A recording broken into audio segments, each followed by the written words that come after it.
একটি বিশেষ ঘোষণা, নন্দনপুর ইউনিয়নের 2 নং ওয়ার্ডের ছোট বড় সকল প্রকার গাঁজা ব্যবসায়ীদের জন্য একটি বিশেষ ঘোষণা। ঘোষণাটি আমার মুখে দেওয়া আর মদের দোকানদার হয়ে মাতালকে উপদেশ দেওয়া দুটোই সমান কথা।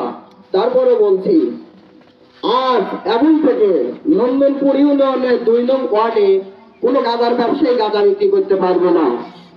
আর যদি কোনো ব্যবসায়ী বা কোনো লোক এই গাঁজা বিক্রির দুঃসাহস দেখায়, তাহলে সে যদি এই এলাকার সবচেয়ে প্রতাপশালী লোকও হয় অথবা ডক্টর ইউনুসের ভাইরাস ছেলেও হয়, তবুও তার বিরুদ্ধে আইনগত বা বেআইনগত ব্যবস্থা নেওয়া হবে। প্রয়োজন হলে আমি নিজে, না হলে ভ্যান দিয়ে হোক, অর্থ দিয়ে হোক বা লোক দিয়ে হোক, আমি তাকে সরাসরি ধরাই দেব।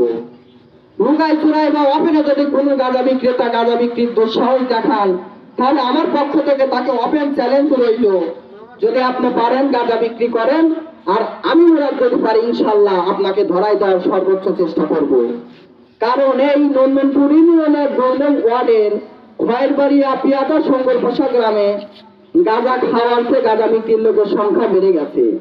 এজন্য এই 2 নং ওয়ার্ডের 5টি গ্রামের 15 থেকে 20টি ভাই বিরাদার আমার এই উদ্যোগ বা আমার এই কাজের সাথে আছে।